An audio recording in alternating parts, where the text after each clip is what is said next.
Hi hello everyone. आप सभी को हमारा प्यार भरा नमस्कार। और आज हम दिखाते हैं आपको बाहर का मौसम। 2-3 दिनों से हो रही थी मसूरी में बहुत ज़्यादा ठंड। ठंड तो आज भी हो ही रही है, शाम को भी हो जाती है ठंड। और 2-3 दिन से बहुत बारिश हो रही थी, कभी ओले पड़ रहे, कभी तेज़ बारिश हो रही थी। तो आज बारिश तो नहीं हो रही पर मौसम बहुत अच्छा हो रखा है। ठंडी ठंडी हवा चल रही है, बाहर हल्की हल्की धूप है। और दिखाते हैं आपको बाहर का मौसम। ये रहा बाहर का सुहावना मौसम, सुंदर बादल। और बेमौसम हो रही थी बरसात, लेकिन अब मसूरी का मौसम हो गया है बहुत अच्छा।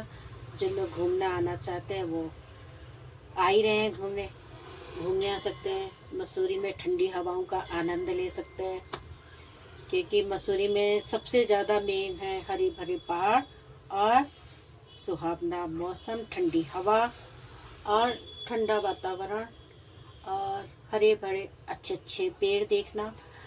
परसों मुझे एक ब्लॉगर्स की मम्मी मिली, तो उनको उनकी भी बहुत हालत ख़राब हो गई थी ठंड से, और उन्होंने तो टोपा वगैरह सब पहन रखा था। तो यहाँ ऐसा होता है कि जैसी कभी अगर बारिश वारिश पड़ गई तो बहुत ठंड। कल कल मैं गई थी देहरादून, तो जब मैं बस से आ रही थी तो उस पर सब ने पहन रखे थे। किसी किसी ने हाफ निकर, टी शर्ट, ऐसे कपड़े पहन रखे थे। मैंने कहा मसूरी में पड़ रहा ओला बारिश, अब इनका वही जाके पता चलेगा कि इनका मतलब सोच रहे होंगे ना कि जैसे नीचे प्लेन्स में है बहुत, क्या बोलते हैं, गर्मी, तो यहाँ थोड़ी बहुत ठंड होगी। लेकिन यहाँ जो ठंड होती है मई जून में भी, यहाँ जनवरी फरवरी वाली ठंड तो होती ही है यहाँ पे। ऐसा नहीं है कि वहाँ पे मई जून में बहुत, खैर नीचे प्लेस पे तो बहुत गर्मी होती है ना मई जून में, उतनी गर्मी यहाँ पे नहीं होती। पर हमारे हिसाब से हम लोग कहते हैं हाँ गर्म हो रहा है, लेकिन वो हमारे लिए गर्म होता है। बाकी यहाँ पे ज़्यादा मौसम जो होता है, घूमने का जो मौसम होता है वो मार्च से लेके और जून तक होता है। जुलाई अगस्त तो खैर बारिश होती है। और फिर होता है ये यहाँ का घूमने का मौसम अक्टूबर से लेके दिसंबर तक। और जनवरी भी कभी कभी अच्छा निकल जाता है। बाकी आजकल काफ़ी सालों से मसूरी में बर्फ़ तो पड़नी लगभग बहुत कम हो चुकी है। जब मैं यहाँ पे नई नई थी, शादी होके आई थी, उस टाइम तो बहुत बर्फ़ 2-2 3-3 फुट पड़ जाती थी। लेकिन अब तो आज पड़ी और थोड़ी देर में ख़त्म, गल जाती है। और बस थोड़ा थोड़ा जो दूर, तो जैसे धनौल्टी हो गया और ऊंचे पहाड़ हो गए, वहाँ पे ही रहती है बर्फ़। बाकी जैसे ये घंटाघर साइड हो गया, ये मसूरी के जो मेन मार्केट है, इन जगह पे थोड़ी कम रहती है। बाकी अगर बर्फ़ देखने जाना है तो एक लाल टिब्बा में रहती है बर्फ़, और एक धनौल्टी में रहती है, और एक सुरकंडा माता अगर जाओगे तो वहाँ ऐसी जो ऊंचे ऊंचे पहाड़ है वहाँ पे ज़्यादा बर्फ़ रहती है। और बाकी इस साइड में अब कम हो गई है बर्फ़, क्योंकि एक तो मेन तो कंस्ट्रक्शन बहुत हो गया। लोग ऊंची ऊंची बिल्डिंगें बनाने लग गए मसूरी में।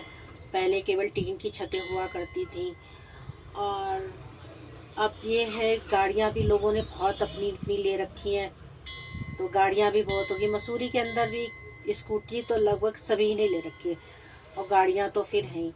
तो थोड़ा तो उनका भी पॉल्यूशन वगैरह, इसका भी असर होता ही होगा।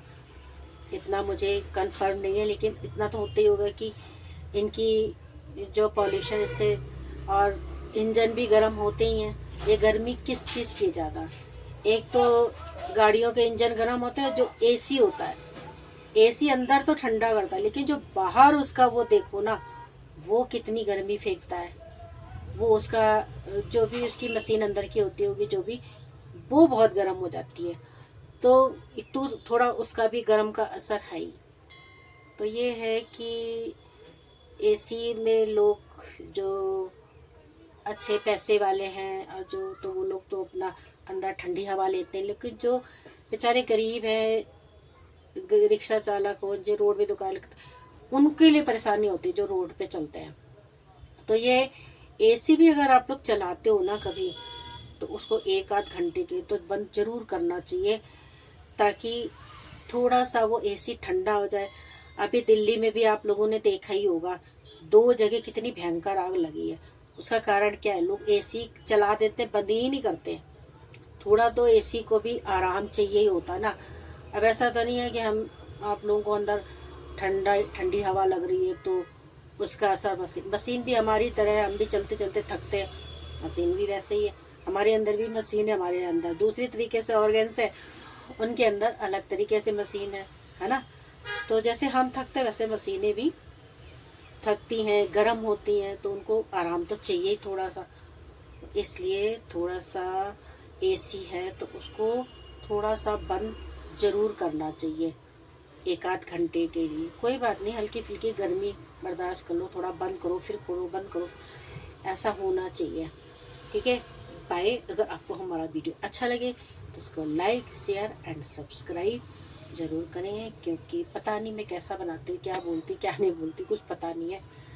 बाकी मैं आपको नेक्स्ट ब्लॉग में बताऊंगी कि मसूरी में लोग हम, क्योंकि हम मेन दुकान में रहते हैं ना घंटाघर, तो कोई कहता है धनोल्टी की रास्ता किधर है, और मसूरी में खड़े होकर पूछते हैं मसूरी कहाँ है, तो उनको रास्ते का पता होता नहीं है। वो लोग मालूम क्या करते हैं, वो लोग चलाते हैं क्या, गूगल, वो उसका वो देखते हैं, एक तो ध्यान भी नहीं आता, जल्दी से उसकी लोकेशन देखते हैं रोड की। तो यहाँ पे ऐसा ना, हमारे ही दुकान के सामने एक दो रोडें जाती हैं मॉल रोड के लिए। तो एक रोड है तो वो मॉल रोड में जाती है, तो वो थोड़ा सा मतलब चलता फिरता रास्ता है, और एक रास्ता वो बिल्कुल सुनसान, मतलब ऐसा सा है। तो कुछ लोग है ना गूगल पे देख देख के उधर शॉर्टकट वाले रास्ते में, सुनसान वाले रास्ते से निकल जाते हैं। तो पूछते रहते हैं कि इधर का रास्ता कहाँ था, तो फिर मैं दिखाऊंगी आपको धनोल्टी जाने का रास्ता, मॉल रोड जाने का रास्ता, वो भी दिखाऊंगी। ठीक है, तो अभी मैं अपना ब्लॉग करती हूँ बंद। बाय।